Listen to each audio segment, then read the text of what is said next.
মিশরে ১০০-র অধিক পিরামিড পাওয়া গেলেও গ্রেট পিরামিড অব গিজার রহস্য আজও বিজ্ঞানীদের অবাক করে তোলে। মিশরের সমস্ত পিরামিড একসঙ্গে নির্মাণ করা হয়েছিল এবং এগুলো তৈরি করতে আনুমানিক ২৩ বছর সময় লেগেছিল।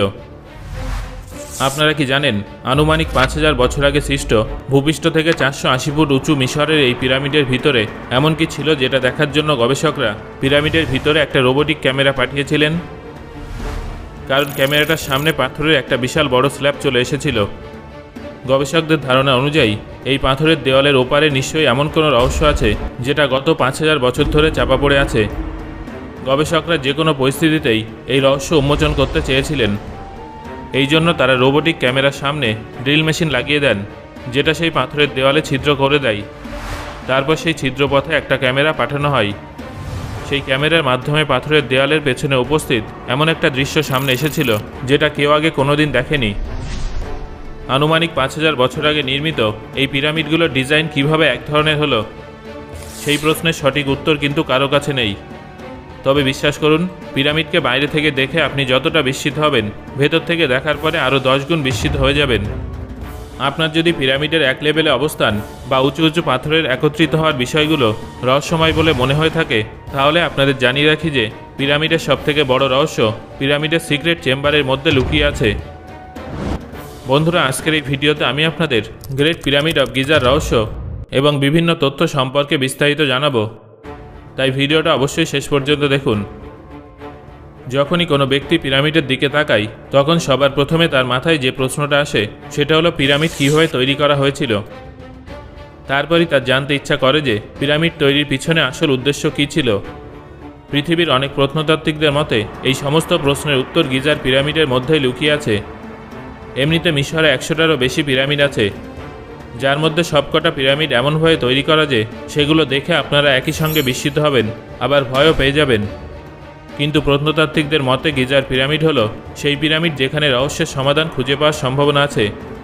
এর কারণ হলো সেই এক্সরে লাইট, যেটা প্রত্নতাত্ত্বিকদের এই বিষয়ে আশ্বস্ত করেছিল যে গিজার পিরামিড নিশ্চয়ই নিজের ভিতরে অনেক রহস্য গোপন করে রেখেছে, যেগুলো খুঁজে বার করা ভীষণ প্রয়োজন।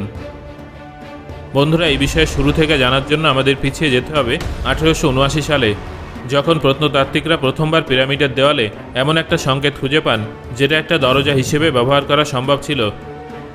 যদিও সেই সংকেতটা ভীষণ ছোট ছিল, কিন্তু তারপরেও প্রত্নতাত্ত্বিকরা যখন কোনো মতে তার মধ্যে ঢুকে পিরামিডের ভিতরে পৌঁছান, তখন তারা বুঝতে পারেন যে এই রহস্য শুধুমাত্র বাইরে সীমিত নেই, কারণ ভেতরে অজানা ভাষায় এমন কিছু লেখা ছিল যেটা আজ পর্যন্ত কেউ দেখেনি। এমনকি ভাষাতত্ত্ববিদদের ধারণাও ছিল না যে এমন কোনো ভাষার অস্তিত্ব আছে। সেই সময় মেসোপটেমিয়া এবং সিন্ধু সভ্যতারও কোনো অস্তিত্ব ছিল না। সেই দিন থেকে প্রত্নতাত্ত্বিকরা গিজার পিরামিডের রহস্য উদ্ঘাটনের চেষ্টা করছেন, যা আজও অব্যাহত আছে। তবে এই বিষয়টা একেবারে অন্যদিকে মোড় নিয়েছিল যখন পিরামিডের এক্সরে করা হয়েছিল। এই বিষয়ে আলোচনা করার আগে আপনাদের জানিয়ে রাখি যে পিরামিডের ভিতরে প্রত্নতাত্ত্বিকরা কী পেয়েছিলেন। আসলে যখন প্রত্নতাত্ত্বিকরা প্রথমবার পিরামিডের ভিতরে গিয়েছিলেন, তখন তারা এটা বুঝতে পারেন যে এটা এক ধরনের কবরস্থান এবং এটা তৈরি করার পিছনে বিশেষ কোনো উদ্দেশ্য ছিল। এর পরবর্তী সময় যত গবেষণা করা হয়েছে, সেখানে এই বিষয়টা সামনে আসে যে পিরামিড আসলে দুটো অংশে বিভক্ত, যার মধ্যে একটা হলো কিংস চেম্বার আর একটা হলো কুইন্স চেম্বার। এই দুটো অংশ পিরামিডকে দুইভাবে বিভক্ত করে। প্রত্নতাত্ত্বিকরা আগে থেকে অনুমান করেছিলেন যে পিরামিডের ভিতরে এরকম কিছু থাকতে পারে। তারপর তারা পিরামিডের উপরে এক্সরে লাইট দিয়ে দেখেন এবং তারপর যে দৃশ্যটা সামনে আসে সেটা দেখে তারা অবাক হয়ে যান। আসলে এখানে শুধুমাত্র কিংস চেম্বার বা কুইন্স চেম্বারই নয়, বরং একটা বিশেষ ধরনের চেম্বারের উপস্থিতি ছিল, যেটা এই দুই চেম্বারের উপর এবং পিরামিডের নিচের দিকে অবস্থিত ছিল। প্রত্নতাত্ত্বিকরা নাম দেন সিক্রেট চেম্বার। এরপরে প্রত্নতাত্ত্বিকদের কাজ ছিল এই সিক্রেট চেম্বারে প্রবেশ করা। কিন্তু কিভাবে? যে চেম্বারটা এত বছরেও তাদের চোখে পড়েনি, সেই চেম্বারে কিভাবে পৌঁছানো সম্ভব? প্রথমে এর উত্তর কারোরই জানা ছিল না, কারণ এই চেম্বারটা বাকি দুটো চেম্বারের সঙ্গে এমনভাবে যুক্ত আছে, যদি সেখানে কেউ পৌঁছাতে চায় তাহলে পিরামিডকে না ভেঙে সেখানে পৌঁছানো সম্ভব নয়। তাই প্রথম কয়েক বছর ধরে গবেষকরা শুধু এখানে আসতেন, পিরামিডকে রশ্মির সাহায্যে এক্সরে করতেন এবং সেটা দেখে চলে যেতেন। গিজার 3টে পিরামিডের মধ্যেই সিক্রেট চেম্বার আছে, আর সেই সিক্রেট চেম্বার চোখের সামনে থাকা সত্ত্বেও খোলা যেত না। সমস্যাটা হলো এটাই যে কোনো ব্যক্তির পক্ষে সেখানে পৌঁছানো সম্ভব ছিল না। তবে মানুষের পক্ষে সেখানে যাওয়া সম্ভব না হলেও রোবোটিক ক্যামেরা তো সেখানে পাঠানোই যেতে পারে।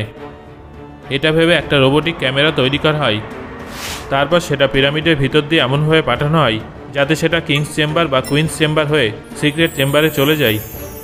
প্রত্নতাত্ত্বিক রব রিচার্ডসন প্রথমে ভেবেছিলেন যে এই চেম্বারের মাধ্যমে উপরে যাওয়ার পথ নিশ্চয় আছে, কিন্তু সেই রোবোটিক ক্যামেরাকে নিচের দুটো চেম্বার ঘোরানোর পর তিনি বুঝতে পারেন যে এই তিনটে চেম্বার পরস্পরের সঙ্গে যুক্ত নেই। তবে রহস্য উন্মোচনের জন্য সিক্রেট চেম্বার খুলতেই হতো। তার মধ্যে মানুষ প্রবেশ করতে পারুক বা না পারুক, একটা ছোট ক্যামেরা কিন্তু ভিতরে গিয়ে নিজের কাজ করতে পারত। তাই রব রিচার্ডসন তার এক প্রত্নতাত্ত্বিক বন্ধু ডক্টর তাজ চেউংয়ের সঙ্গে কথা বলেন এবং পরবর্তী 5 বছর ধরে তিনি এমন কিছু বানানোর চেষ্টা করেন যা রোবটও হবে আবার ক্যামেরাও হবে, আবার সেটা পিরামিডকে ড্রিল করতেও পারবে। আর এই ধরনের গেজেট তাকে 20 সেন্টিমিটারের মধ্যেই করতে হবে, কারণ যদি এটা 1 সেন্টিমিটারও বড় হয় তাহলে সেটা পিরামিডের ভিতরে চলাফেরা করতে পারবে না। 5 বছর ধরে চেষ্টার পরে অবশেষে তিনি এমন কিছু বানিয়ে ফেলেন। এটা বানানোর পর তিনি সেই রোবোটিক ক্যামেরাটাকে পুনরায় কিংস চেম্বারে রেখে দেন এবং এটি সেই দেয়ালে পৌঁছে যায় যেখানে সিক্রেট চেম্বার ছিল।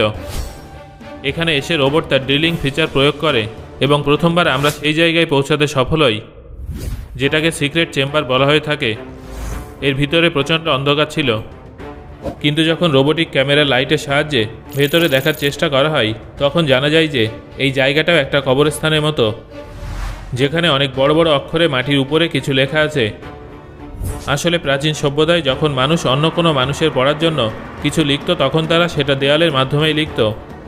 তবে এটা উপরের দিকে সিলিংয়ে লেখা হয়েছিল, আবার মাটিতেও লেখা হয়েছিল। এই লেখাটা সেই ভাষায় ছিল না যেটা পিরামিডের নিচের দেওয়ালে লেখা হয়েছিল। উভয় ভাষার মধ্যে বিস্তর ফারাক ছিল। তাই অনুমান করা হয় যে এই টেক্সটটা আমাদের জন্য লেখা হয়নি। তাহলে কার জন্য লেখা হয়েছিল? হয়তো এখানে কর্মরত শ্রমিকদের উদ্দেশ্যে লেখা হয়েছিল। এখানে প্রায় 20 থেকে 30,000 শ্রমিক কাজ করেছিলেন, তাই লেখাগুলো তাদের উদ্দেশ্যে লেখা কোনো নির্দেশও হতে পারে বলে মনে করা হয়।